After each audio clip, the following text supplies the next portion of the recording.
Hello and welcome to another walk with Tilly on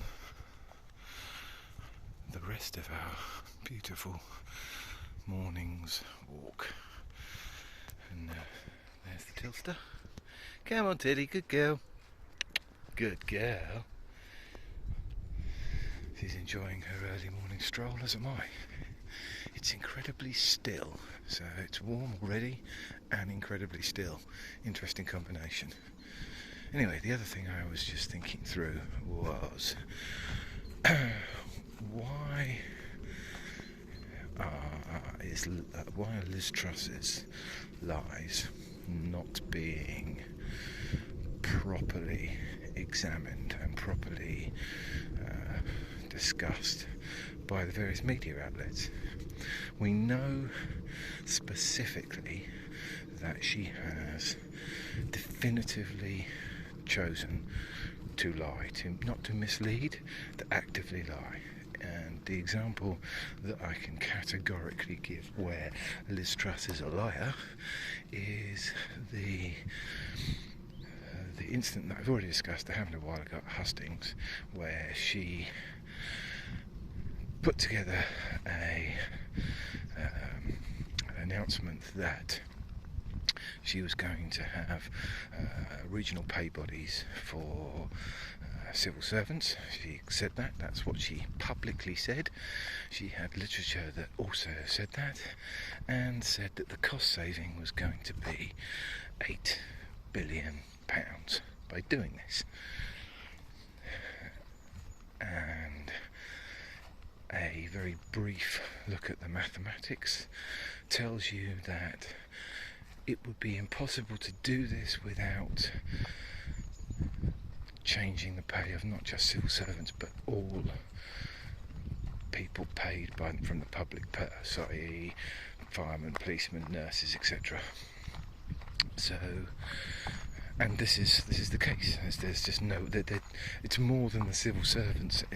The regional civil servants will be paid. It's more than their entire pay bill. So it's categorically fact that is the case. Now, she very quickly backtracked on that, which is a good thing. Let's be honest. It's a terrible idea. So, but more concerning is that she outright said the media were misrepresenting what she'd said, and it's been allowed to pass. It's now, there was a bit of a furore about it. Comments were made. There was a reasonable amount of pushback, but no one forced her to admit that she had lied, and you can't move on. For our media to function properly, you can't move on to the next thing until the admission has been made that you have lied. You have either intentionally or unintentionally chosen to not tell the truth. Now, it would be almost impossible to categorically make the case whether she did it intentionally or unintentionally, because you can use the Boris Johnson plea of being an idiot, but it would be almost impossible not to make a reasonable assumption that she intentionally decided that she was going to get rid of the policy because it was obviously incredibly unpopular, and blame the media, who actually did their job and deserve an apology, and it deserves to be examined why. The questioning should then be, why did you choose to lie? You don't move on. The question they should be asking her is, why did you choose to pretend to outright lie and say the blame lay with the media for misrepresenting what you'd said when they didn't? None of them. They represented exactly what she'd said, examined it, analysed it, and produced a coherent statement questioning the veracity and the plausibility of a policy. You can't let that go. This, I think, is where they're going wrong, is by not actually actively addressing these things and finishing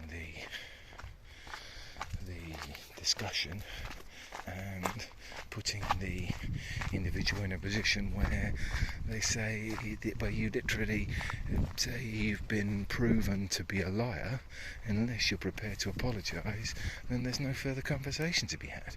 Because how can I trust another word you say if you're not, once proven to be lying, ready to admit that? And unless that sentence comes out, what's the point of the rest of the discussion? They could say anything. They could say anything and then backtrack on it, change their mind, outright lie to you and then say they didn't. There is no consequence.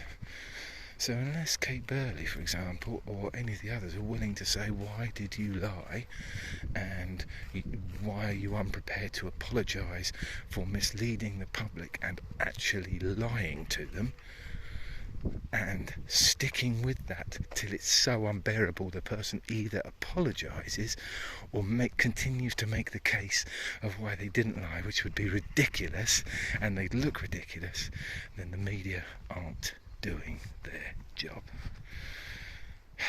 Again, it's important, and it's not being carried out. You can't let politicians outright lie. They can have their opinion, and they should have their opinion, and their opinion doesn't have to be the same as yours. So her opinion is she's perfectly entitled to have the opinion that she thinks regional pay bodies should exist. She is perfectly within her rights to argue that case, to explain why she thinks that's so, and someone else is entirely within their rights to explain that they don't think it's a good idea. What you can't do, and until you address this it will cause democracy to fail, is be in a position where one individual is allowed to make a case that is categorically proven to be untrue and not apologise and withdraw it. It has to happen. Sooner or later, this has to be the course of actions that's taken. Anyway, I hope I've made that clear, the part of that, because it could be very easily misconstrued as trying to stifle free speech, and that isn't what it is. What it's doing is forcing people to either stand up for the policies they believe, or to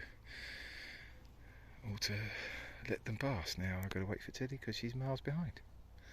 Have a lovely day in the sunshine.